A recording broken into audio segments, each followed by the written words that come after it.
Hello friends, आज की इस वीडियो में हम बात करेंगे मसल प्रोप्रियोसेप्टर्स की। तो मसल प्रोप्रियोसेप्टर्स में हम मेनली बात करेंगे मसल स्ट्रेच रिसेप्टर की और गोल्जी टेंडन ऑर्गन की।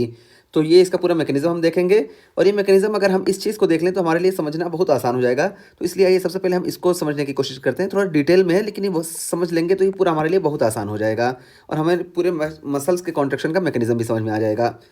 तो देखिए, ये हमारा सेंट्रल नर्वस सिस्टम है और सेंट्रल नर्वस सिस्टम से यहाँ पे कोई भी मसल कॉन्ट्रैक्ट करानी हो तो देखिए यहाँ पे एंटीरियर हॉर्न में सिग्नल आया और एंटीरियर हॉर्न से देखिए ये हमारी मसल्स का एक स्पिंडल है और इस पे देखिए निकोटिनिक रिसेप्टर्स होते हैं, इसको हम बोलते हैं एक्स्ट्रा फ्यूजल फाइबर। और अंदर के साइड देखिए यहाँ पे जो ये मसल स्पिंडल है, इस मसल स्पिंडल को हम बोलते हैं इंट्राफ्यूजल फाइबर। तो ये मसल स्पिंडल में देखिए यहाँ पे रिसेप्टर्स होते हैं और यहाँ पे भी रिसेप्टर्स होते हैं, यहाँ पे निकोटिनिक रिसेप्टर्स होते हैं। तो इनका काम क्या होता है, ये मसल्स को कॉन्ट्रैक्शन कराते हैं। लेकिन ये देखिए, ये अल्फा मोटर न्यूरॉन के थ्रू इनर्वेटेड होते हैं, लेकिन ये मसल स्पिंडल अगर हम बात करें तो इसके मोटर इनर्वेशन की बात करें तो ये देखिए ये गामा मोटर न्यूरॉन से होते हैं और इसको मोटर इनर्वेशन की ज़रूरत क्यों पड़ती है, ये सब अभी हमें बस चंद मिनट में समझ में आ जाएगा। तो देखिए, मान लो हमें मसल्स कॉन्ट्रैक्शन कराना है, सीएनएस से ऑर्डर आया यानी सीएनएस से सिग्नल आया, तो ये देखिए अल्फा मोटर न्यूरॉन स्टिमुलेट हुआ और अल्फा मोटर न्यूरॉन स्टिमुलेट होगा तो यहाँ पे एसिटाइलकोलिन रिलीज करेगा जिसकी वजह से यहाँ पे कॉन्ट्रैक्शन होगा। ये तो हो गया यहाँ पे। और यहाँ पे देखिए क्या होगा कि यहाँ पे देखिए यहाँ पे भी ये गामा मोटर न्यूरॉन को स्टिमुलेट करेगा। गामा मोटर न्यूरॉन अब यहाँ पे क्या करेंगे कि ये गामा मोटर न्यूरॉन इतना इफेक्टिव नहीं होते कि इस मसल्स को कॉन्ट्रैक्ट करा पाएँ, तो स्पिंडल पे हल्का सा कॉन्ट्रैक्शन होगा, लेकिन उसकी वजह से यहाँ पे जो ये स्ट्रेच रिसेप्टर हैं, नॉर्मल कंडीशन में ये स्ट्रेच रिसेप्टर A1 फाइबर और 2 फाइबर के थ्रू ये स्पाइनल कॉर्ड को सिग्नल भेजते हैं, यहाँ से सीएनएस में सिग्नल जाता है, मेनली सेरिबेलम में। तो यहाँ से जब ये सेरिबेलम में सिग्नल जाता है तो इससे हमारे हायर फंक्शन को, सीएनएस को पता रहता है कौन सी मसल्स कितनी डिग्री कॉन्ट्रैक्शन में है या रिलैक्सेशन में है। तो ये नॉर्मल कंडीशन में है, लेकिन अभी जब कॉन्ट्रैक्शन कराना है तो ये गामा मोटर न्यूरॉन से जो यहाँ पे सिग्नल आया, अब ये सिग्नल यहाँ पे इतना इफेक्टिव काम नहीं कर पाएगा, बस हल्का से यहाँ पे कॉन्ट्रैक्शन का वो होगा और यहाँ से ये जो स्ट्रेच रिसेप्टर्स हैं इनको फील हो जाएगा, फिर ये 1A और 2 फाइबर के थ्रू ये स्पाइनल कॉर्ड पे सिग्नल देंगे और फिर यहाँ से देखिए ये आके डायरेक्ट अल्फा मोटर न्यूरॉन को स्टिमुलेट कर देंगे और जब अल्फा मोटर न्यूरॉन स्टिमुलेट करेंगे तो मसल्स बहुत ज़्यादा कॉन्ट्रैक्ट करेगी अचानक, ठीक है। और इसी को हम बोलते हैं अल्फा गामा को एक्टिवेशन। तो ये तो हो गया हमारा अल्फा गामा को एक्टिवेशन। ये हमें पता चल गया कि कैसे कैसे होते हैं कि यहाँ पे जो होते हैं एक्स्ट्रा फ्यूजल फाइबर पे निकोटिनिक रिसेप्टर्स होते हैं और इंट्राफ्यूजल फाइबर पे स्ट्रेच रिसेप्टर्स होते हैं, ठीक है। और ये हो गया। अब हम जो मेन बात करने वाले हैं ये देखिए इसकी मसल स्ट्रेच रिसेप्टर की। तो ये जो मसल स्ट्रेच रिसेप्टर्स हैं यहाँ पे हैं ये। अब हम इस पे जब भी कुछ करेंगे यहाँ पे स्ट्रेच आएगा, फ़ौरन ये A1 फाइबर और 2 फाइबर के थ्रू यहाँ स्पाइनल कॉर्ड में जाएंगे और यहाँ से फिर देखिए ये डायरेक्ट अल्फा मोटर न्यूरॉन को स्टिमुलेट करेंगे तो फिर देखिए मसल्स कॉन्ट्रैक्शन होगा। यही होता है हमारा स्ट्रेच रिसेप्टर्स में, ठीक है। मसल स्ट्रेच रिसेप्टर जैसे नी जर्क रिफ्लेक्स वगैरह है तो इसमें ऐसा होगा। और उसके बाद फिर ये देखिए यहाँ पे देखिए ये देखिए गोल्जी टेंडन ऑर्गन है।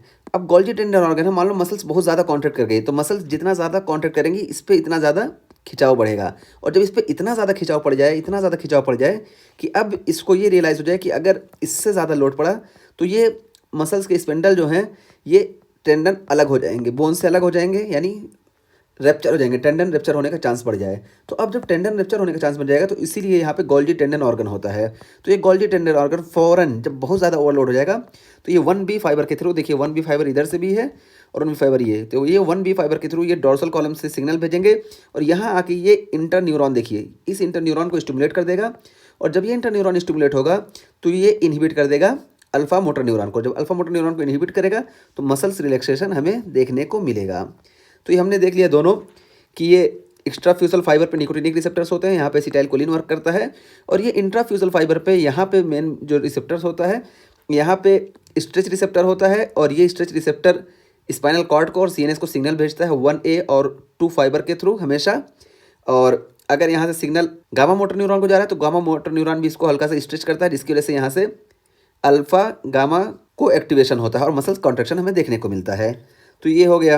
और गोल्जी टेंडन में 1B फाइबर का रोल होता है और 1B फाइबर क्या करता है कि मसल्स रैप्चर ना हो जाए, टेंडन रैप्चर ना हो जाए, उसी को इनहिबिट करने के लिए, उसी से बचने के लिए ये फ़ौरन स्टिमुलेट कर देता है इंटर न्यूरॉन को और इंटर न्यूरॉन फ़ौरन इनहिबिट कर देगा अल्फा मोटर न्यूरॉन को और अल्फा मोटर न्यूरॉन जब इनहिबिट हो जाएगा तो मसल रिलैक्सेशन देखने को मिलेगा। ये हमारा मैकेनिज्म है। अब आइए बात करते हैं बुक में क्या दिया गया है। तो देखिए बुक में दिया गया है specialised sensory receptors, muscle proprioceptors की बात है। तो muscle proprioceptor specialised sensory receptor that relay information about muscle dynamics. तो ये देखिए यही है स्पेशलाइज्ड सेंसरी रिसेप्टर, और यही देते हैं that relay information about muscle dynamic की इन्फॉर्मेशन यही देते हैं, ठीक है, स्ट्रेच रिसेप्टर्स। अब होता क्या है, इनमें दो होते हैं, मसल स्ट्रेच रिसेप्टर और गोल्जी टेंडन रिसेप्टर। तो देखिए मसल स्ट्रेच रिसेप्टर कैसे काम करते हैं, यहाँ पे देखिए नंबर 1, ये देखिए यहाँ पे दिया गया है increase length of speed of stretch. तो यहाँ पे हम कुछ भी वो करते हैं तो लेंथ और स्पीड ऑफ स्ट्रेच ये इंक्रीज होता है, ठीक है। हम कोई भी जर्क दिए, यहाँ पे कोई भी स्टिमुलस दिए तो यहाँ पे यही होगा कि increase length of speed of stretch, जिसकी वजह से देखिए ये 1A फाइबर, यहाँ पे भी हमने बात किया कि 1A फाइबर और 2 फाइबर, 1A फाइबर और सेकंड फाइबर के थ्रू यहाँ देखिए सिग्नल गया स्पाइनल कॉर्ड में, और किस रूट से, वाया डॉर्सल रूट गैंग्लियन। तो देखिए डॉर्सल रूट गैंग्लियन से ये आया, ये देखिए, ठीक है। अब यहाँ पे आ गया, उसके बाद फिर क्या हुआ, activation of inhibitory inter neuron and alpha motor neuron. अच्छा यहाँ पे हम एक चीज़ और कि यहाँ पे नहीं डिस्कस किए थे, यहाँ पे कर लेते हैं। तो देखिए अब यहाँ पे जब आया तो यहाँ से ये क्या करेगा कि एक्टिवेशन ऑफ इनहिबिटरी न्यूरॉन को एक्टिवेट कर देगा, और इसको भी एक्टिवेट करेगा अल्फा मोटर न्यूरॉन को।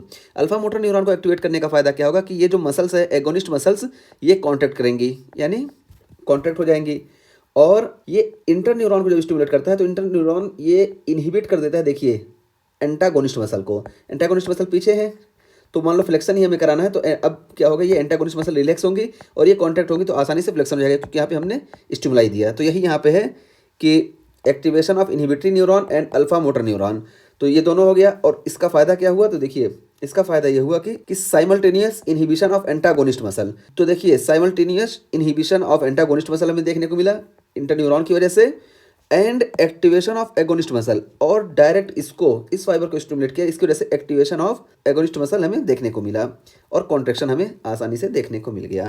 तो ये तो हो गया इसका पाथवे।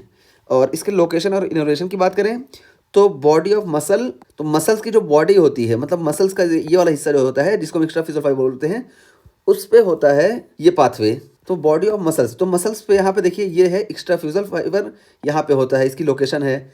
और इनर्वेशन इसका क्या होता है, 1A एंड 2 सेंसरी एक्सॉन्स। तो देखिए 1A और 2 सेंसरी एक्सॉन से इसका इनर्वेशन होता है, ठीक है। और ये activation by increase muscle stretch, तो मसल स्ट्रेच इंक्रीज होगा तब भी एक्टिवेट होगा। Responsible for deep tendon reflex, तो डीप टेंडन रिफ्लेक्स में भी यही रिस्पॉन्सिबल होता है, ठीक है। ये हो गया। अब ये देखिए गोल्जी टेंडन ऑर्गन, तो गोल्जी टेंडन ऑर्गन यहाँ पे भी हमने बात की और यहाँ पे भी बात कर लेते हैं।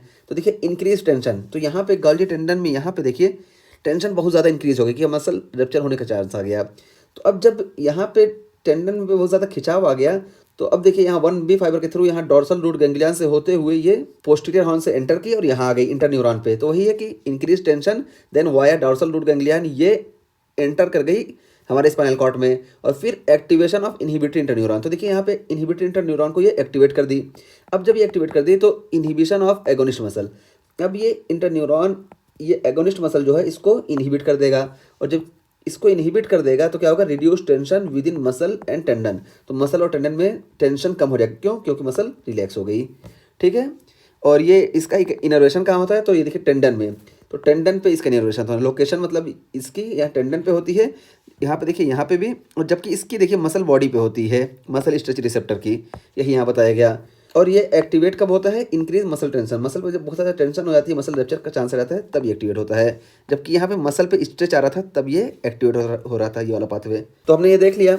अब यहाँ पे एक दो चीज़ और देख लें। देखिए यहाँ पे मोनोसिनेप्टिक और बाइसिनेप्टिक क्या होता है। ये जो मसल स्ट्रेच रिसेप्टर है इसको मोनोसिनेप्टिक बोलते हैं, क्यों, क्योंकि ये देखिए ये यहाँ से सिग्नल आया और यहाँ देखिए डायरेक्ट ये अल्फा मोटर न्यूरॉन को स्टिमुलेट कर दिया। यहाँ पे एक ही सिनेप्स है, इस वजह से इसको हम बोलते हैं मोनोसिनेप्टिक। इसको हम कंसिडर नहीं करते हैं, सिर्फ इसको कंसिडर किए, इसलिए इसको बोल दिया मोनोसिनेप्टिक। और यहाँ पे देखिए यहाँ से स्टिमुलाई आई और फिर यहाँ देखिए, यहाँ पे देखिए एक सिनेप्स यहाँ बना और एक सिनेप्स यहाँ बना, तो इसको हम बोल दिए बाइसिनेप्टिक, ठीक है। ये बाइसिनेप्टिक हो गया। और ट्राइसिनेप्टिक भी होता है, लेकिन ये दो फेमस है।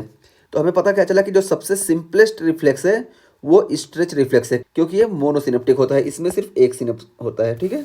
तो ये हमें पता चल गया। अब देखिए मसल प्रोप्रियोसेप्टर के बारे में हमारा सारा कॉन्सेप्ट क्लियर हो गया कि यहाँ से सारा डायनेमिक्स हमारे CNS को चला जाता है, ये पता रहता है, यही यहाँ बताया गया। और उसके बाद मसल स्ट्रेच रिसेप्टर, इसमें ये बॉडी पे इसकी लोकेशन होती है, और यहाँ पे फाइबर 1A और 2 फाइबर होते हैं सेंसरी एक्सॉन के, और ये एक्टिवेट होते हैं इंक्रीज मसल स्ट्रेंथ में, और ये डीप टेंडन रिफ्लेक्स के लिए भी रिस्पॉन्सिबल होते हैं। और गोल्जी टेंडन रिफ्लेक्स ये मसल के रैप्चर को बचाने के लिए होता है, और ये टेंडन पे होता है। तो देखिए यहाँ टेंडन पे भी, यहाँ पे भी टेंडन पे है, तो इसकी लोकेशन टेंडन पे हो गई। और जब मसल्स में बहुत ज़्यादा टेंशन होगा तब ये एक्टिवेट होगा। तो पता क्या चला, इसको मसल स्ट्रेच रिसेप्टर को हम मायोटोनिक रिफ्लेक्स भी बोलते हैं, और इसको गोल्जी टेंडन ऑर्गन के जो रिफ्लेक्स होते हैं इसको हम बोलते हैं इनवर्स स्ट्रेच रिफ्लेक्स। तो ये मायोटोटिक रिफ्लेक्स हो गया और ये इनवर्स स्ट्रेच रिफ्लेक्स हो गया। तो ये हमारा टॉपिक कंप्लीट हुआ।